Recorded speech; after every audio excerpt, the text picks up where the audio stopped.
Grabar la sesión. ¿Cómo está? Buenas tardes con todos, espero que estén bien. El día de hoy vamos a continuar trabajando literatura de Latinoamérica, que es la tercera parte del curso. Habíamos dicho que habíamos hablado de literatura en toda Europa, que le llamamos literatura universal. Le hablamos de literatura en España en particular, literatura española. Hablamos ahora de literatura latinoamericana como un paso previo a lo que sería la literatura peruana. A ver, estoy compartiendo bien, ¿no? La pantalla, sí. Listo, ¿qué tal? ¿Cómo están? Espero que bien. Espero que no los haya agarrado ninguna enfermedad, porque estos cambios raros que hay, a veces sol, a veces frío, son un poco bastante engañosos y te pueden hacer enfermar, así que hay que cuidarse. Nosotras hemos visto la semana pasada, hasta la semana pasada estuvimos viendo lo que era literatura narrativa, ¿no? Habíamos visto que la narrativa se desarrollaba en Latinoamérica a lo largo del siglo XX en varios periodos: el periodo emergente, era el inicial, el periodo de consolidación, ahí mencionamos a Borges y Rulfo, y luego el periodo de apogeo o boom, que es cuando ya está totalmente internacionalizada la literatura. El boom latinoamericano lo vimos con García Márquez, también mencionamos a Vargas Llosa, Cortázar y Carlos Fuentes. Entonces, habíamos visto narrativa. ¿Y qué pasa con la poesía en el siglo XX? Lo último que habíamos mencionado de poesía era esta poesía exquisita, tal vez demasiado elegante a veces y sumamente esteticista, que era la poesía de Rubén Darío, que era una poesía de finales del XIX hasta comienzos del siglo XX. ¿Qué pasa después con la poesía, no? Ahí estamos básicamente hablando de una poesía más contemporánea. Y eso es lo que nos toca ver hoy día entonces. A este periodo que le llamamos poesía latinoamericana contemporánea, es el periodo contemporáneo le llamamos así al siglo XX. Y esta poesía, al igual que la narrativa, está influenciada por el movimiento vanguardista, la poesía también, y con más razón, porque la vanguardia que habíamos señalado en Europa, la vanguardia se da con mucha más fuerza en la poesía a comienzos del siglo XX. Entonces veamos primero características de esta poesía latinoamericana. Se va a desarrollar a lo largo del siglo XX, sobre todo con énfasis en la primera parte, porque está muy influenciada por las vanguardias europeas. Por un lado, recordemos cuáles eran las vanguardias: el futurismo, surrealismo, expresionismo, dadaísmo. Todas estas vanguardias tienen un influjo, una impronta, dejan una huella en la poesía de aquí. Y nosotros nos podemos dar cuenta hasta en los peruanos, que hay una fuerte influencia vanguardista. No podemos escapar de la época, porque es una época muy marcada por el hecho de querer hacer algo nuevo, de estar cansados un poco de la tradición, también de responder a las guerras y al periodo de tanta violencia y tanto caos con una creatividad a veces ilógica y desbordada. Por un lado tenemos las vanguardias que habíamos visto que surgían en diferentes zonas de Europa, en Francia, Italia, Zurich, etcétera, etcétera. Por otro lado, a comienzos del siglo XX también aparece una poesía inglesa vanguardista que va a influenciar en el modo de hacer una poesía que ya no parece poesía, parece que te estuvieran contando una historia o una anécdota. Ese tipo de poemas es muy típico de la poesía inglesa. Poemas de versos largos que casi parecen pues prosa. Los vamos a ver en un ratito con ejemplos. Otra característica de esta poesía latinoamericana es la experimentación formal. Eso significa que la forma de hacer poesía es novedosa. Experimentar es buscar nuevas formas, buscar nuevos modos. Si ves aquí al costado, tenemos los dos triángulos, el triángulo y con su acompañante invertido, ¿no? El poema se llama Triángulo Armónico, es de Vicente Huidobro.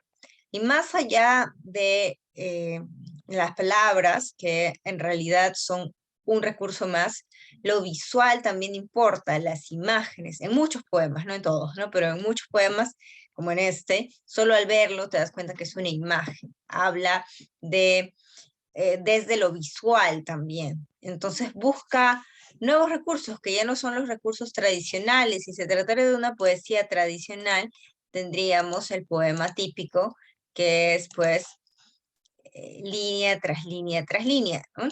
No significa que no se hagan poemas así, pero ya no es el único modo de expresión de la poesía, los poemas que eran solamente versos.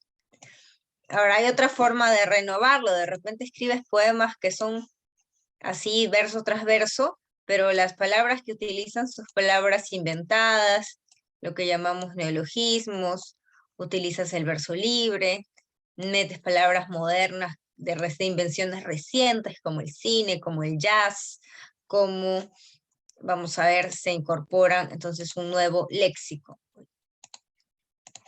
Esta incorporación de palabras es otra forma de dejar atrás lo tradicional, el modo de expresión tradicional, esperado, y buscar de repente términos modernos, términos vinculados a la tecnología, a la modernidad, a los inventos que recién aparecían a comienzos del siglo XX.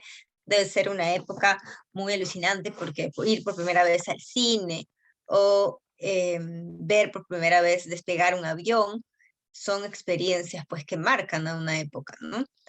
Asimismo, se incorpora a la poesía lo que se llama la coloquialidad, que son frases que llamaríamos informales o expresiones informales. La poesía, sobre todo anterior, que era la modernista, habíamos dicho que era muy elegante, esteticista, buscaba la belleza en la expresión.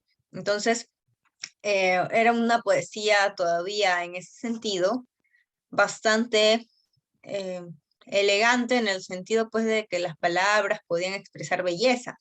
Pero aquí, por ejemplo, comenzamos a introducir palabras cotidianas, jergas, malas palabras incluso, o expresiones simplemente que son muy familiares, informales, que ya no son para nada elegantes, ¿no?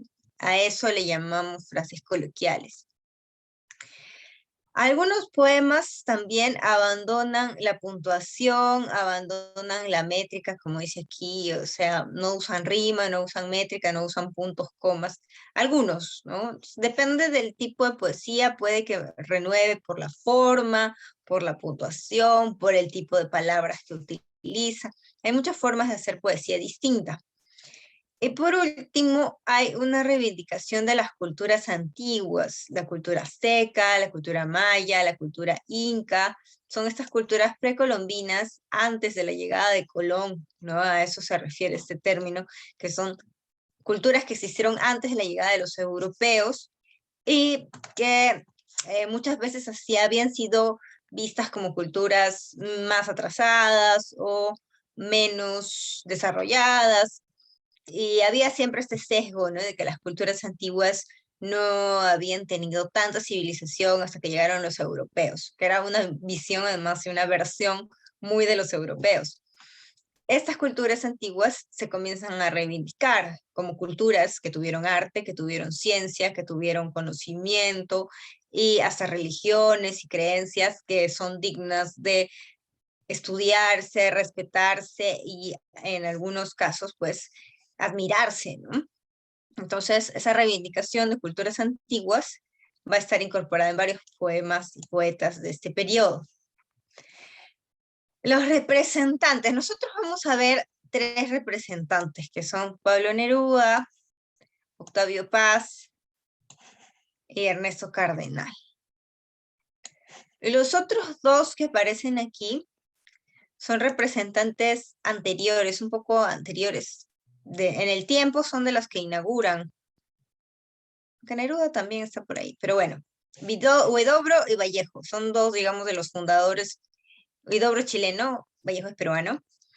Eh, poetas muy influenciados por el vanguardismo, por imágenes que no necesariamente tienen sentido, que son ilógicas o que son, en el caso de Huidobro, un tanto, le llaman a ello el creacionismo, ¿no? Imágenes sorprendentes, ilógicas, que no tienen una claridad de sentido. En el caso de Vallejo, palabras inventadas, ¿no? Muchos neologismos y modos de expresión novedosa. Trilce es el ejemplo más evidente. La palabra trilce es una palabra que no existe en el diccionario, que está inventada, que está creada especialmente para su libro. Nosotros vamos a ver Vallejo más adelante cuando hablemos en literatura peruana de la vanguardia. Y el día de hoy les decía, hablaremos de otros escritores de diversos países latinoamericanos. Primero, Pablo Neruda, que es el único premio Nobel de todos los que están aquí. Pablo Neruda tiene muchísimos poemarios y muchas etapas que va transformándose.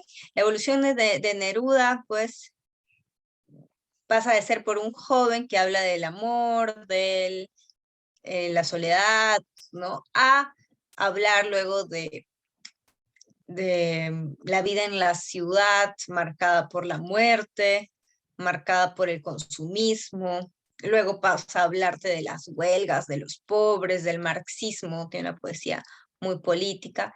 Y finalmente te puede hablar hasta de cosas muy cotidianas. Tiene odas a la cebolla, al libro, al vino, al gato, al perro, entre sus poemas ya últimos, ¿no? Entonces, es un escritor de muchas caras, de muchas facetas, de muchas etapas, y lo vamos a ver ahora a continuación.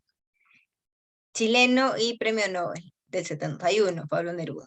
Luego tenemos el mexicano Octavio Paz. Octavio Paz es uno de los poetas más, de los tres que vamos a ver hoy día, probablemente es el más difícil de leer. Es el poeta más influenciado por los franceses. Los leía mucho, los admiraba mucho. Y en Francia destaca el surrealismo, así que su libro va a estar muy influenciado por las imágenes surreales. Recuerda, el surrealismo era lo salido del sueño, lo que tampoco era necesariamente lógico, pero que además parecía pues como sacado del mundo inconsciente, ¿no? Por último, el escritor nicaragüense Ernesto Cardenal es un escritor que tiene una vida muy interesante. Pasa de ser joven combatiente, guerrillero, enfrentarse a un gobierno dictatorial, que casi lo capturen, casi lo torturen, a tener pues una profesión religiosa, porque se vuelve luego sacerdote, y ser también un poeta muy destacado, que hasta el final de sus días, que él vive cerca de los 100 años, me parece que hasta los 99 llega Cardenal, ha llegado pues hasta el 2020, ¿no? Estuvo viviendo bastante tiempo. Ha llegado a ver, me parece, lo del COVID incluso. Y hasta el final estuvo activo, escribía, ganó premios, ¿no? En los últimos años de su vida. Entonces, tenemos a continuación a los tres representantes. Primero, Pablo Neruda, el Premio Nobel chileno. Premio Nobel del año 71. Viajero que conoce también Europa y otros lugares del mundo, no solamente Chile. Va a ser, te decía, un escritor de una obra cambiante, compleja, porque tiene muchas características diversas y sobre todo esto, multifacética. Una obra que va transformándose. Tiene temas más filosóficos, la soledad, la muerte, la existencia, y temas más cotidianos. Te decías hablar pues de la cebolla, una oda a la escoba, una oda al perro, ¿no? Esta idea de transformarse tiene que ver también con los periodos que atraviesan Neruda. Si te das cuenta, él vive pues aproximadamente 70 años, ¿no? 7 décadas en tu vida, ni siquiera me imagino lo que es tener 7 décadas, ver 7 décadas las cosas que pasan y las cosas que no pasarían además en el siglo XX, que era un siglo en el que todo se estaba moviendo muy rápido, todo se estaba transformando muy rápido. Habían muchos inventos, va a haber guerra, va a haber violencia, va a haber crisis, va a haber desolación, va a haber pues obviamente dictaduras aquí en su país. Especialmente él va a ser un hombre también que se dedique en cierto momento de su vida a la política porque está muy opuesto a la dictadura. Entonces, dependiendo de tantas cosas que ve en su vida, obviamente eso modifica no solo tu existencia, sino tu arte. El arte no sale de la nada, el arte está muy compenetrado, muy vinculado con lo que uno experimenta, vive, observa o hasta siente. Entonces, estas varias etapas de su vida se van a corresponder con su poesía. Y como dice aquí, hay una búsqueda constante del lenguaje, o sea, una búsqueda constante de cómo expresarse en poesía, de qué palabras usar, lo que lleva a cambiar, a reformular, a veces de manera radical, o sea, cambiar a veces de manera total su escritura. El Neruda de 18 años, que todo el mundo conoce, que es el de los 20 poemas de amor, no es el Neruda que luego va a escribir pues poesía oscura, hermética, pesimista, unos años después, ¿no? Cuando ya, digamos, madura un poco más. Y no es tampoco el Neruda más, digamos, preocupado por cosas cotidianas, por cosas ligeras del final de sus días, en que te puede escribir una oda al gato y al vino. Entonces, el modo de ver el mundo lo hace reformular su poesía. Aquí tenemos 4 etapas, 4 periodos en la poesía de Pablo Neruda, que están vinculados con su evolución también en cuanto a las influencias que recibe, los intereses que tiene.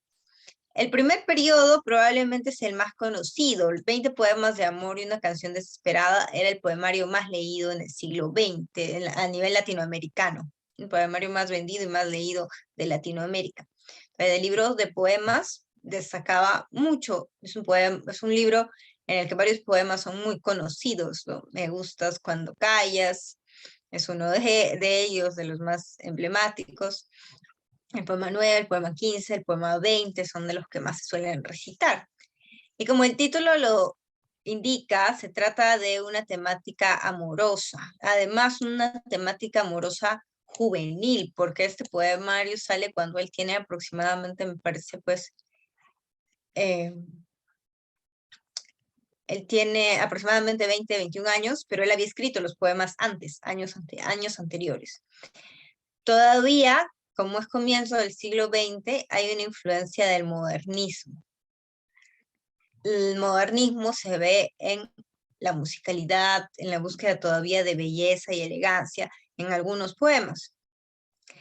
Asimismo, el tema del amor y el tema de la naturaleza predominan en este poemario. Por eso se dice que va a incorporar elementos neorrománticos. Lo romántico era el amor, la naturaleza, pero vamos a ver que los innova, los modifica un poco, los cambia un poco, y a eso se le llama el neorromanticismo o lo neorromántico. Luego tiene una segunda etapa que es de la poesía residenciaria. Aquí están varios libros a los que les pone en el título la palabra residencia. Residencia en la Tierra es uno de ellos, es uno de sus poemarios más influenciados por el vanguardismo, con a veces un tono pesimista, un tono un poco más decepcionado tal vez del mundo, de la existencia en las ciudades, de ser simplemente personas que vivimos para el trabajo, para comprar y vender, o sea, para el consumo, y que no necesariamente eso nos hace personas más realizadas o más contentas con nuestra existencia. Muchos de sus versos y de sus poemas incorporan imágenes ilógicas como salidas de sueños, como salidas de la imaginación surrealista. Entonces, la influencia vanguardista se va a ver en el surrealismo que se incorpora. Algo importante en Residencia en la Tierra es que habla mucho de la ciudad, que es un lugar agitado, ajetreado, estresante dentro del poemario, y como contraste plantea el mundo de la naturaleza, pero el mundo de la naturaleza lo plantea como algo que estamos perdiendo, o que estamos desperdiciando, o que estamos aniquilando muchas veces, ¿no? Entonces hay ese tono también de cierta crítica.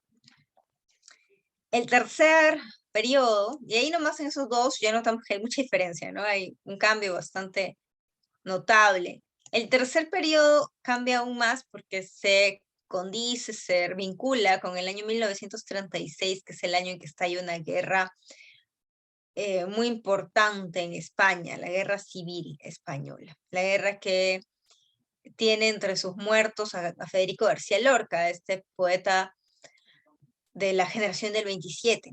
Entonces, es una guerra interna bastante sangrienta, en la que básicamente pues ganan los militares que están queriendo entrar a la fuerza al poder.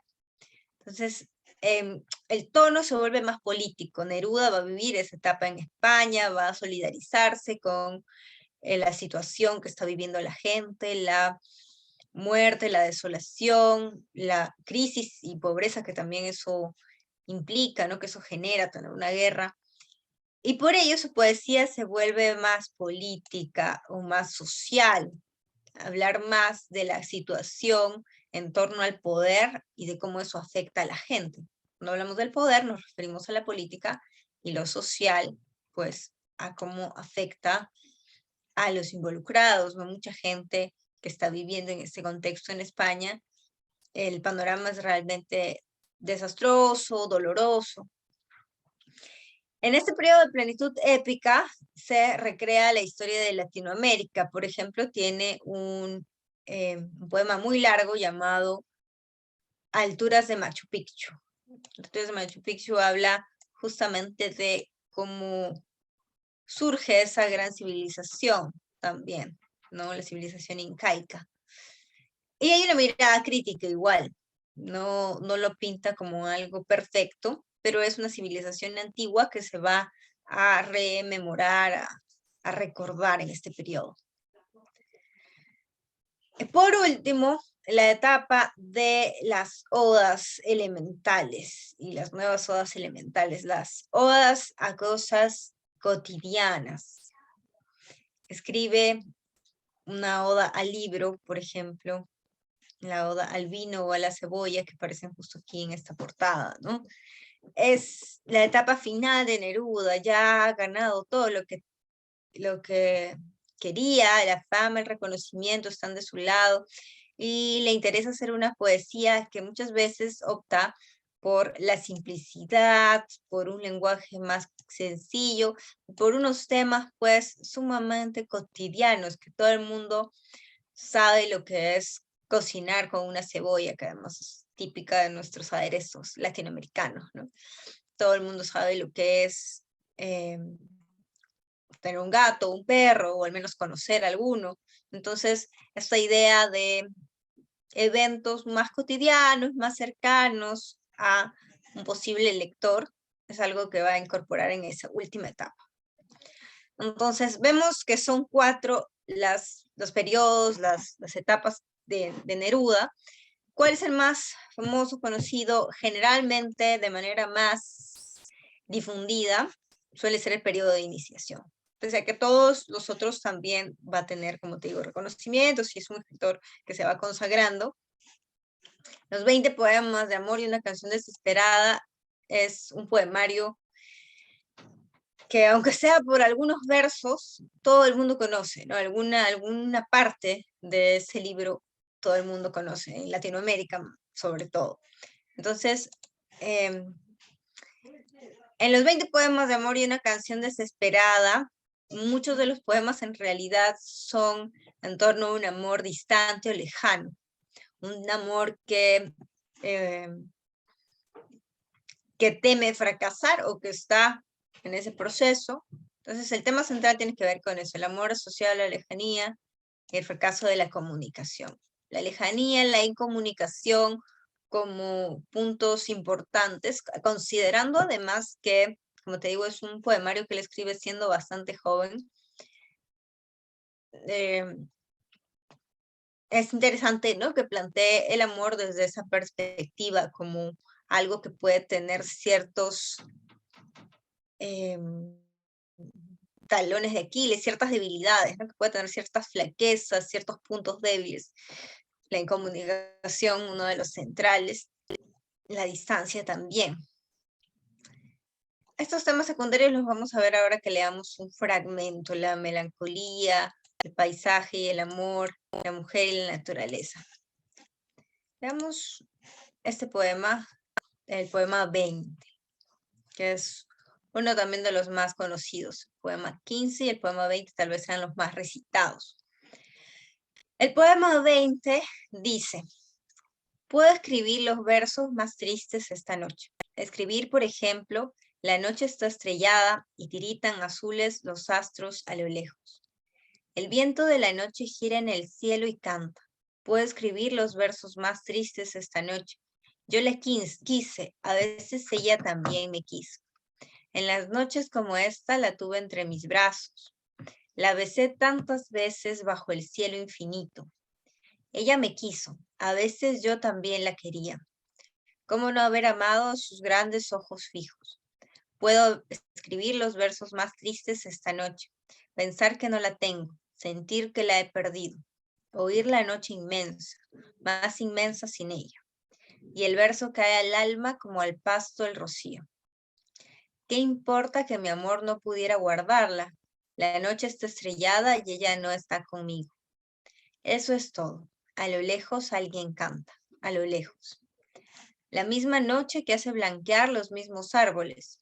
Nosotros, los de entonces, ya no somos los mismos.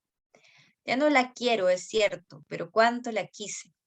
Mi voz buscaba el viento para tocar su oído. De otro, será de otro, como antes de mis besos. Su voz, su cuerpo claro, sus ojos infinitos.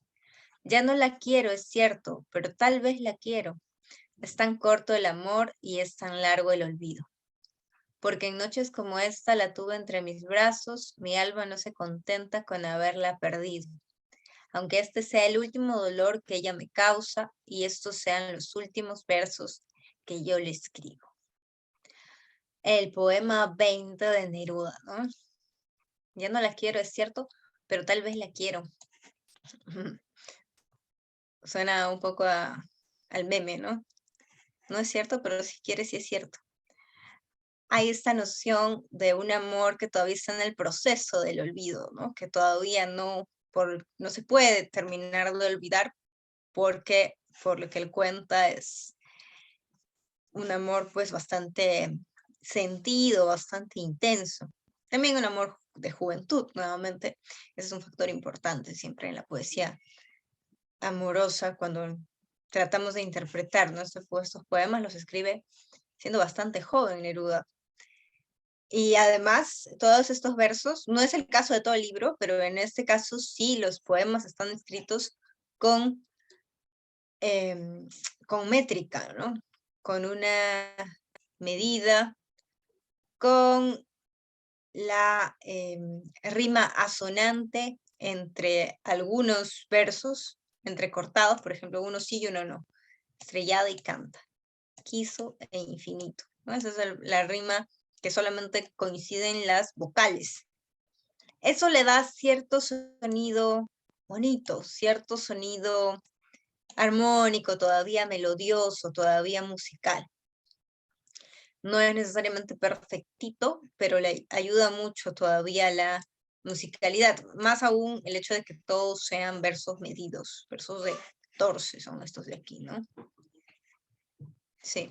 Entonces, es un poema que todavía conserva esa intención de belleza, de ritmo. Recordemos que habíamos dicho tiene influencia de los modernistas, por un lado. Y por otro lado, el tema amoroso que lo vincula, habíamos dicho, a los románticos. Pero además es un amor que está vinculado con la naturaleza, con, en este caso, la distancia, la lejanía, la incomunicación, que va a estar en varios poemas, ¿no? La idea de que ya se apartó la persona. La naturaleza, por ejemplo, cuando te describe, ¿no? La noche está estrellada, tiritan azules los astros a lo lejos. Un paisaje de una noche estrellada, de astros encendidos en el cielo, el viento de la noche que gira en el cielo y canta, dice, ¿no? Esas noches son las noches en las que estuvo con ella, dice, ¿no? En las noches como esta la tuve entre mis brazos. La besé tantas veces bajo el cielo infinito. El cielo es otro elemento del paisaje natural. Entonces ahí está relación entre lo que se está narrando, que es el sentimiento amoroso, y la naturaleza.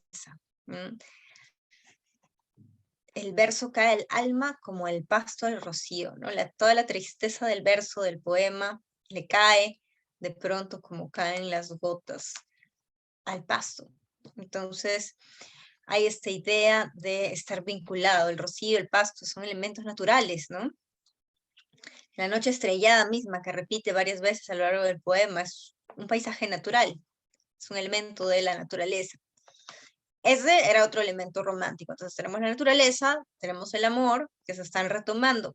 Pero algo que hace Neruda, y por eso no es romántico, ni siquiera es una copia romántica, sino es algo distinto, es que Neruda muchas veces vincula el elemento de la amada con la naturaleza, como si la naturaleza te consolara porque la amada no está. La belleza de la naturaleza es como un consuelo ante la ausencia de la amada, ¿no? En varios poemas vamos a encontrar que directamente compara a la mujer con la naturaleza, ¿no? Le dice, tienes regazo de rosa, tienes ojos de océano, ojos oceánicos, le dice. O tienes, el cuerpo de mujer es como las hermosas montañas no nevadas, por ejemplo. Entonces, habla mucho de la figura femenina, ya sea la apariencia, la cercanía, la presencia femenina, como algo que se puede vincular a la naturaleza. Entonces, ese giro, digamos, ese twist que le hace Neruda, ya no es romántico, no es a lo que se refiere cuando se habla de lo neorromántico, aquí la separata, la diapositiva. Este elemento neorromántico es esa vinculación que se puede hacer muchas veces de la amada con la naturaleza. Aquí también está como un tema secundario. La amada y la naturaleza, el paisaje y el amor, eso sí lo hemos visto bastante, se ve bastante en este poema 20, ¿no? Pero también, y es muy importante cómo se compara el cuerpo, la presencia de la amada a veces, ¿no? Los ojos oceánicos, el regazo de rosa, los muslos de la mujer, dice muslos blancos como las montañas blancas, ¿no? Como las montañas nevadas. Hay varias instancias, así, a veces pequeñitas, en distintos poemas de los 21 poemas que son, porque son los 20 poemas de amor. La canción desesperada es el último poema. En todos estos hay, en diferentes instancias, algún tipo de mención a la naturaleza. Y en muchos casos, el vínculo con la mujer, el vínculo con la persona querida. A veces la mujer amada, como te decía, no está.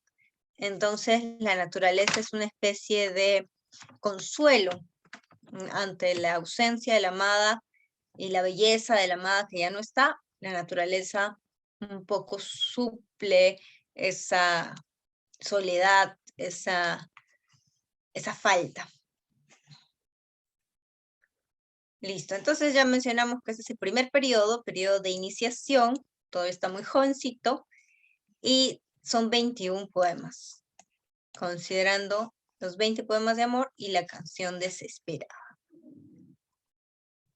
Y listo, este es Neruda, el primero de los poetas que estamos viendo. El segundo es mexicano, Octavio Paz. Octavio Paz es, les decía, el más difícil de leer, es un escritor que es además un intelectual consagrado, tiene muchos libros de ensayos. De los 4 que están aquí, 3 son de ensayos. Reflexiona sobre la poesía, reflexiona sobre el amor, reflexiona sobre la historia de México, reflexiona sobre el erotismo. Es un hombre que le gusta pensar y leer muchísimo sobre estos diferentes temas y escribir también sobre ello. El único libro de poesía que está aquí es Piedra de Sol, que nosotros vamos a ver a continuación. Vamos a notar que Piedra de Sol es un libro que mezcla lo tradicional y lo moderno, en el sentido de que tiene referencias a la cultura antigua, la cultura azteca. Tenía esta piedra enorme de sol que se mantiene hasta la actualidad en un museo mexicano, en la que además veían el paso de las estaciones, el paso, digamos, de los meses, y era un modo de conocimiento tradicional, ¿no?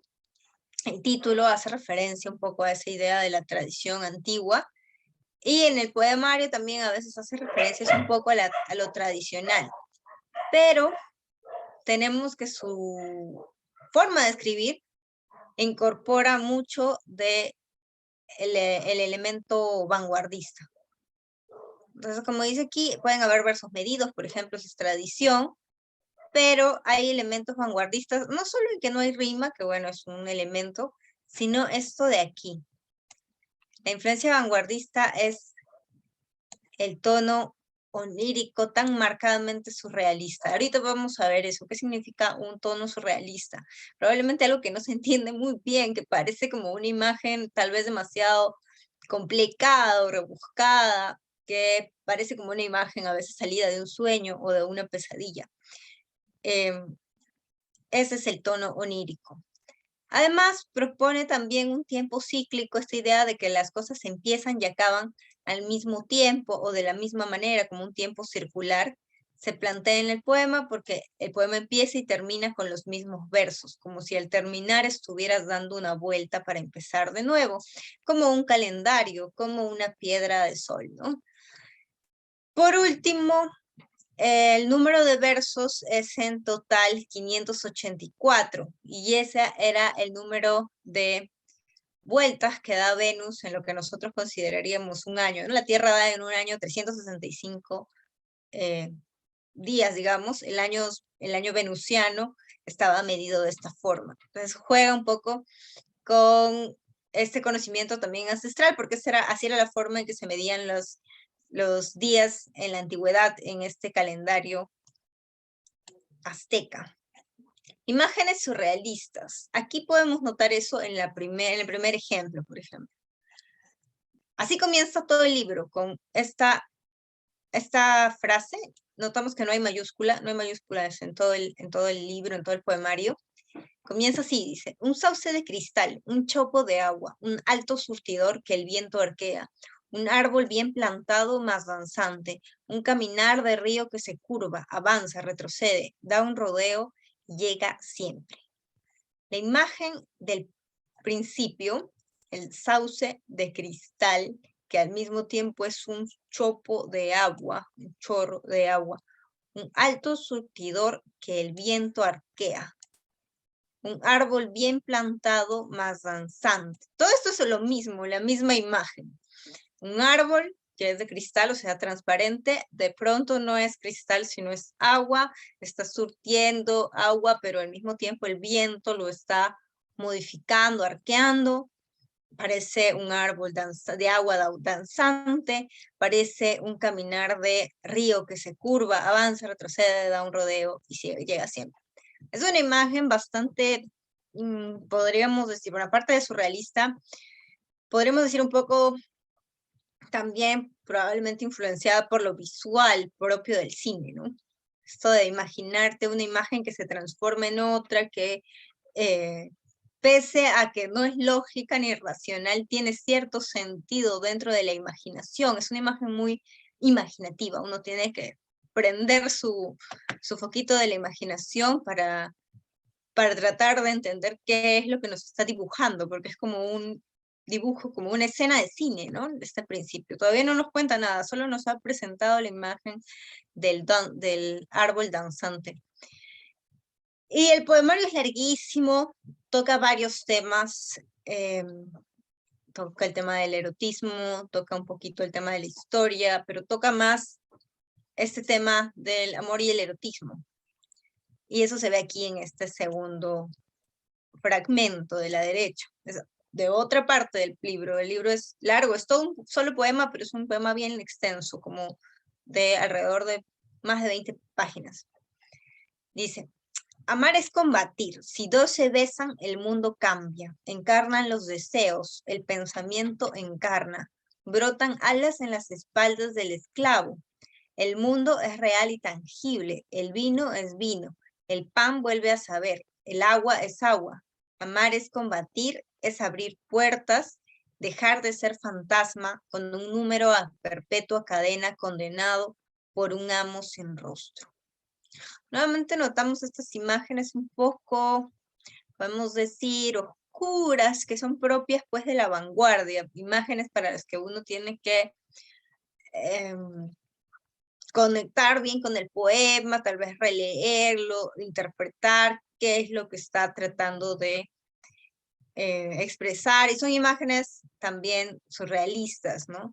Esto, por ejemplo, del pensamiento encarna, ¿no? Algo que es abstracto, el pensamiento, se vuelve carne, se vuelve físico, concreto. ¿Cómo? Mediante el amor, dice, ¿no?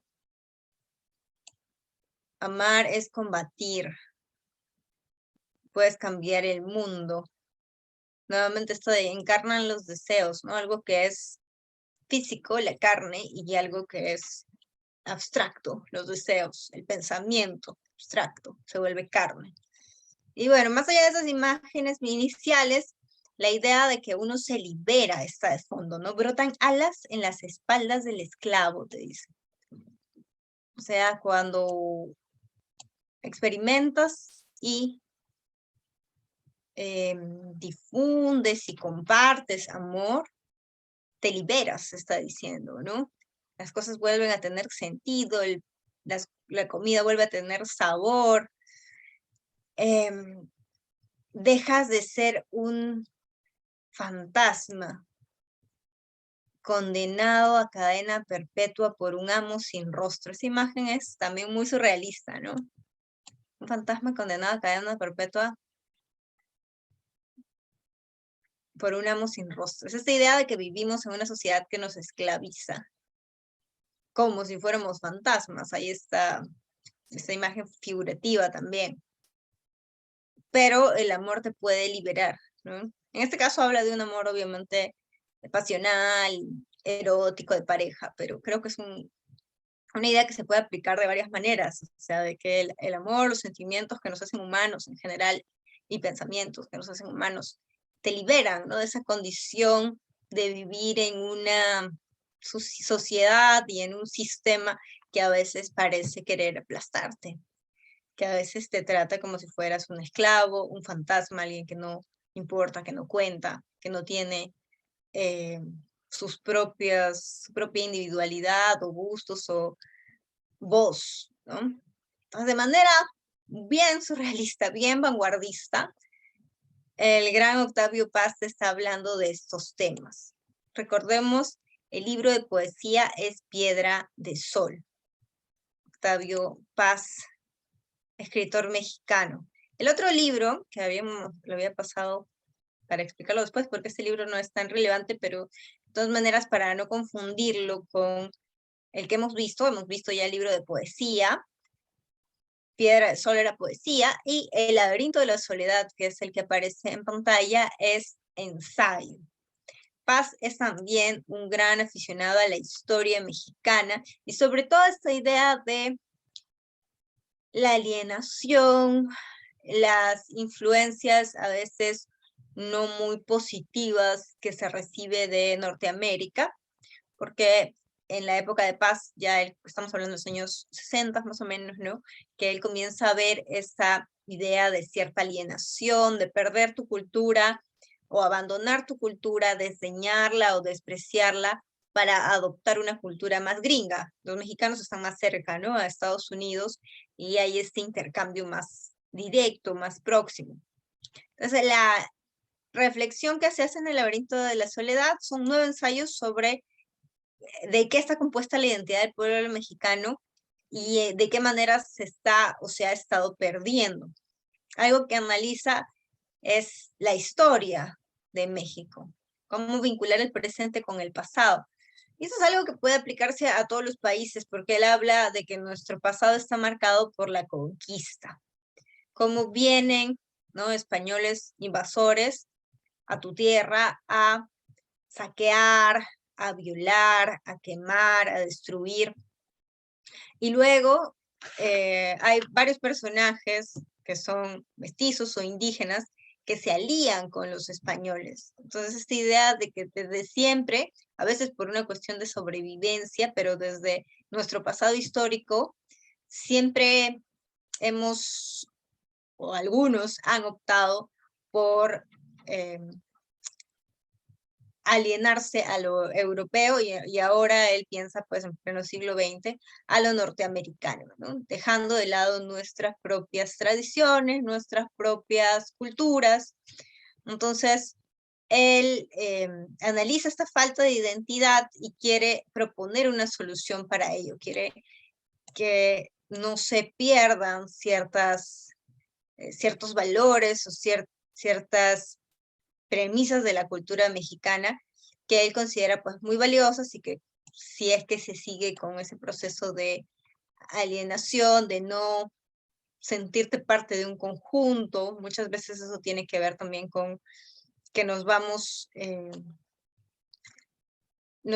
aislando o individualizando, no tenemos una noción de grupo, no nos sentimos parte de un grupo, y por eso también propone la idea de la integración.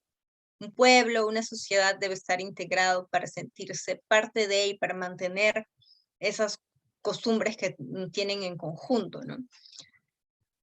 Entonces, bueno, son sus ensayos, ese lado, digamos, más serio. Tampoco es que la poesía sea un paseo, ¿no? Nos hemos dado cuenta, es una poesía un tanto hermética, un tanto difícil, y es bien distinto al que viene. El que viene nos va a aligerar un poco las cositas. El gran Ernesto Cardenal, un escritor, además un hombre muy longevo, como te decía, no sé si llega a los 100 años o casi. No, 95, 95 años. Estaba cerca de eso. Yo lo veía bien mayorcito, pero qué lúcido, seguía declarando, seguía escribiendo. Wow. Ernesto Cardenal es un escritor, pues, que va a vivir también muchas etapas diferentes. Una de ellas muy importante va a ser la etapa de la dictadura de su país cuando él es joven.